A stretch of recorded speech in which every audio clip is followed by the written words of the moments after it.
আপু, আপনার চেনটা আমার অনেক পছন্দ হয়েছে। এইটুকু বলার সাথে সাথে সে কিন্তু বাইকে দৌড়ে উঠে চলে গেল।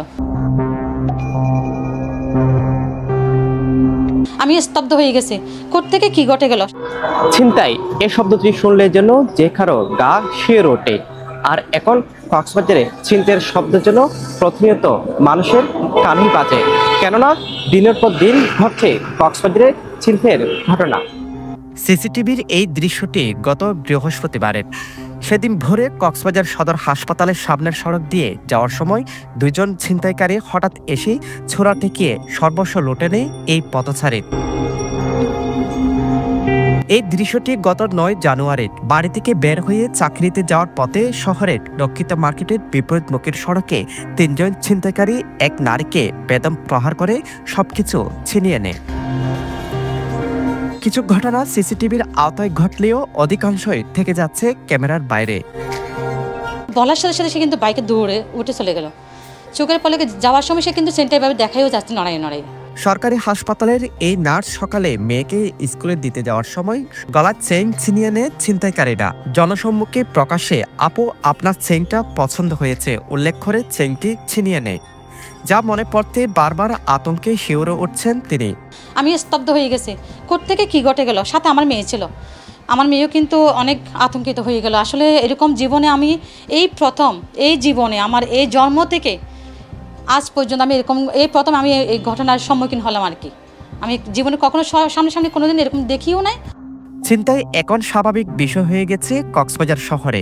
দিন অথবা রাত থেমে নেই ছিনতাইকারীরা।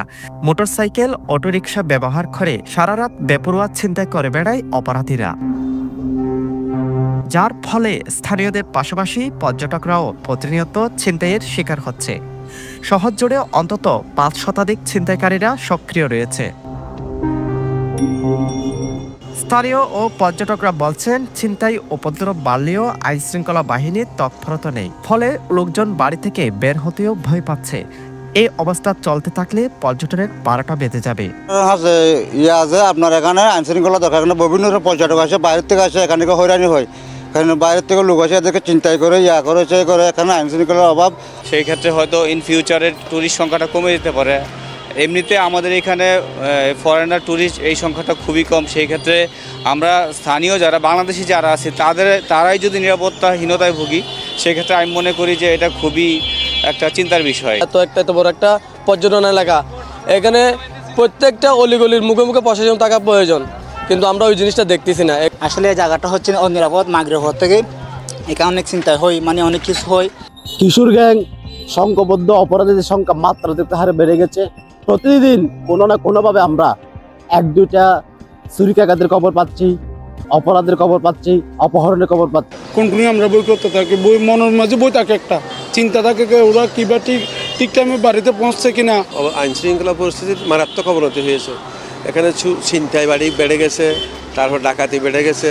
রাত্রিবেলা যখন বাসায় ঢুকতে যাই তখন দেখি ৯টার পরে দেখি যে রাস্তার মধ্যে বিভিন্ন লোকজন দাঁড়িয়ে থাকে, এখন কোনো কাজকর্ম কিছু করে না, এরা দাঁড়িয়ে থাকে। তখন আমরা ভয় ভীতি মনে এরাই নাকি ছিনতাইকারী না কি, এরকম মনে ভয় হয়। কক্সবাজার শহরে প্রতিদিন গড়ে ৪ থেকে ৫টি ছিনতাইয়ের ঘটনা ঘটলেও থানার দ্বারস্থ হয় না ভুক্তভোগীরা। অনেকের দাবি পুলিশ ছিনতাইয়ের ঘটনায় মামলা নিতে অনাগ্রহ দেখায়, ফলে ছিনতাই বাড়লেও এই সংক্রান্ত মামলার সংখ্যা একেবারে নগণ্য থানায়। চলতি মাসের গত ১৮ দিনে ছিনতাইয়ের ঘটনায় মামলা হয়েছে মাত্র ২টি, যদিও এসপির দাবি গত ১০ দিনে তারা ৬২ জন ছিনতাইকারী আটক করেছেন।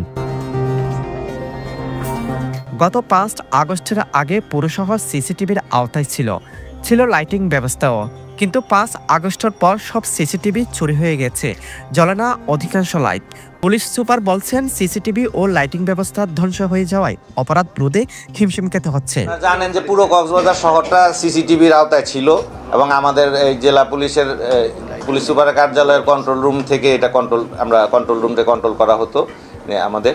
তো ৫ই আগস্টের পরবর্তীতে এই সিসিটিভির যে অ্যাক্সেসটা আমরা হারিয়েছি এবং আমরা গত ২ মাস আগেই এই যথাযথ কর্তৃপক্ষকে আমরা এই সিসিটিভির ক্যামেরার একটা এস্টিমেট করে তাদেরকে দিয়েছি যে দ্রুতভাবে সিসিটিভি ক্যামেরার এই বিষয়টা ইনস্টল করার জন্য, এবং কিছু জায়গায় লাইটের ক্ষতিগ্রস্ত হয়েছে এবং লাইটের বিষয়টাও আমরা বলেছি।